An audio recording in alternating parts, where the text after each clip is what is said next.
My name is Marius. I'm the CEO of FreshStrips, the winner of last year's competition. I'd like to kick off by explaining a little bit about my company and what we've accomplished so far. So the problem we're addressing is that we know that every year the cost of the annual food waste exceeds $1 trillion. 10% of that, over 10% of that, occurs inside the supply chain, and that's where we focus. And on the other hand, we know that 32.6% of all foodborne outbreaks are related to heat exposure. So we also tackle that. How do we do this? We have created the FreshStrip, which is a simple plastic sticker, a label that goes on the outside of food boxes and pallets inside the supply chain. It starts green, as you can see on the top corner, and then after it's been exposed to a certain amount of heat, which we can calibrate per product, it turns red and it indicates that the food is no longer safe. Basically, that way you can have transparency all through the supply chain at a very low cost, and you can also save food waste because essentially whenever there is a spike in temperature, you can pick and choose the boxes that are good and which are not. Right now, this does not happen that way. So, what did we get from the program? So we started, of course, with great workshops that most of you have already participated in. So we did the value proposition validation, the financial modeling. Of course, we did some great workshops on pitching. And all of this, of course, created a very nice, a pitch deck, a nice business plan, some good projections. But in the long run, because there's going to be like a ton of pivots and changes on the technical side, on the business development, on the partnerships, it gives you really the toolbox that you need, in my opinion at least, to further grow the business and change what you need to change in the future. And I think that's the most critical part of the program. You will not have the perfect company, you will not have all the questions solved, but at least you know exactly where to start. Another cool thing about it is that you get a lot of recognition from it. So even if you're not the winner tonight, that's okay. There are many other competitions. You can still have a great deal with an investor and great business development.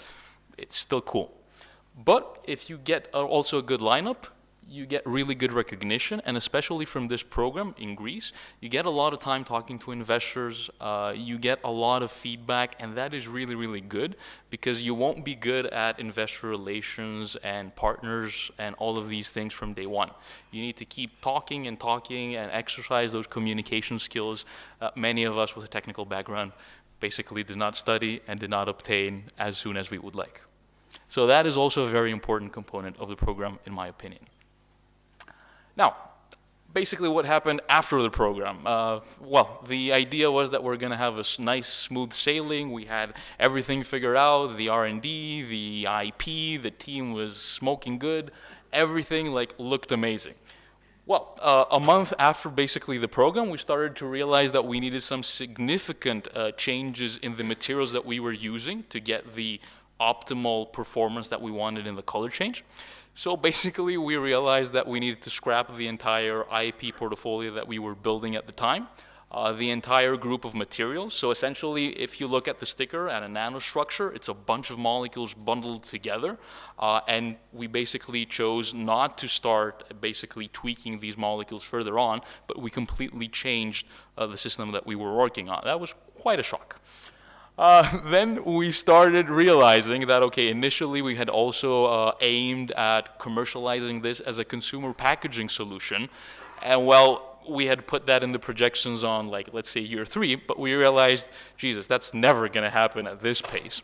So we realized that the money right now and the easiest sell, and we had already talked to a lot of supermarkets and big producers to validate this, was just pick the transportation use case. It can be potentially profitable. You don't have to be the billion-dollar company. Let's make 10 million in revenue. We'll be really, really happy. And then we also realized that although we had the best partner in the world in terms of inkjet printing technology, which was basically the one fundamental thing that we felt really sure about, we had the NDAs, we had the free equipment so far, and we thought it was going to work smooth. It didn't. So we realized that we need to go to another company and find another printing technology from scratch, something more standard and robust that will give us the reliability to scale it up. Because it's a completely different thing trying to print 1,000 stickers, and it's a completely different thing having a technology that can basically scale it up to billions. And that works basically with a lot of technologies that at lab scale, it looks really, really good, but then you need to change a lot of problems to bring it to market. So On the other hand, we really kept working hard, so we got something out of it. So we got, basically right now we have the two biggest companies in the liquid crystal segment supporting us with free materials, cash, everything. We have two of the biggest companies in packaging also supporting us, specifically labeling and packaging. Again, lots of free materials, lots of free R&D so that we can work on the product and continuously improve it. And we have a lot of formal expressions of interest from companies like Chick-fil-A, that's a very major company in the US, although in Europe it's not that well known, and very major supermarkets in the EU. And right now we're in a very happy position that we have previously gathered enough cash to build a production line. By the way, no offense to the great investors in this panel, we did not get a formal investment because we felt we really needed to get the fundamentals right, like the good revenue, the team, everything needed to be solid. The corporate structure, first get the revenue, be sure that the business is good, then get the investment. You don't have to do it right now.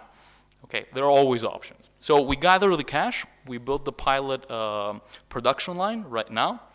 We're setting up the last printer things, and we're ready to go to market to make our first revenue and really get that cash to validate the value proposition.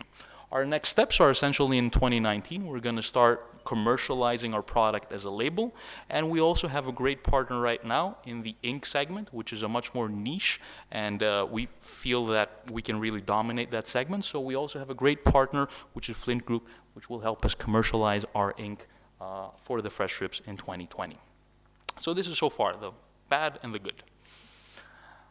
Something that really occurred to me also like a few years back when I was working at Ernst & Young and Startup Bootcamp and seeing a lot of startups coming in and testing different business models. It's really, really different. Business models, segmentation, all of these things are very, very different depending on what kind of segment you are. Of course, these numbers are indicative. They're not like the absolute. You might have a semiconductor company and, you just get 1 million and you start building something in a year. But basically, my point is if you have an app, okay, you can start with 500,000, you have a lot of marketing costs, and basically you can go to market really quickly. If you have a pharmaceutical company, you're going to need tens of millions of euro to actually build that business. Your business models are going to be completely different. My point is really know exactly where you are and really have realistic expectations of what you want. And you don't have to use the same solutions that everybody else does. If you don't want to do licensing, it's cool. Pick your own thing. The second point is basically if you're really intense on R&D, I think you really have a good advantage being in Greece compared to other countries. My point is basically if you look at the OECD, we have one of the highest densities in terms of PhDs. I also know I don't know how valid my personal experience is, but working with Greek researchers, my experience has been overwhelmingly good. You got people that you will email them 1 o'clock at night, they will respond 5 minutes afterwards. You might not get that in many Northern European countries. No offense, of course, to Northern European countries, they're very productive. And it's great working there as well. But the advantage of being like a Greek researcher is obviously because of the various lack of organization in many of our academic institutions. You really learn to be a little bit of a hacker. And you really learn to work well. And we also, because of our culture, we really appreciate higher education, and that's why we have a lot of PhDs. Meanwhile, that's actually quite cheap. If you want to do R&D in Germany and in the Netherlands, Jesus, you need a lot of funding. The other thing that basically I think is a good idea why you should keep certain aspects of your company Greek and certain aspects in the EU or in the US, better yet, why not? Obviously the market is much bigger there. The available funding is much bigger there. And if you talk to a lot of investors, you will see that probably the valuations that you will get in Berlin, in Amsterdam, and many other cities from investors there, it's much higher. You don't have to sell as much equity. And that's really important from the get-go. Because the reason why you do this is the equity. You need the equity, not the salary. And speaking of the salary, I have some bad news. In general, this is basically data from the US. Being a founder in the US is a minimum wage job. I don't have the official data from Greece, but I don't think it's going to be much better. So the point is that you only a very, very slim percentage of the founders who are actually get paid well. And in many cases, if you had a big job at a corporate, you might also get a very similar wage, but with half the risk.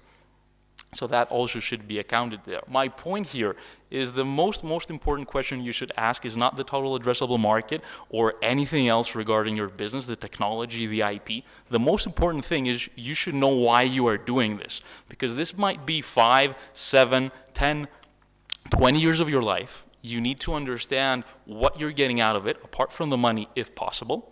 And if you really want to go for the money, that's also fine, but know exactly why you're doing it. And that way, you won't really quit when you really have still good opportunities ahead of you. Anyway, those are my 2 cents. Thank you very much.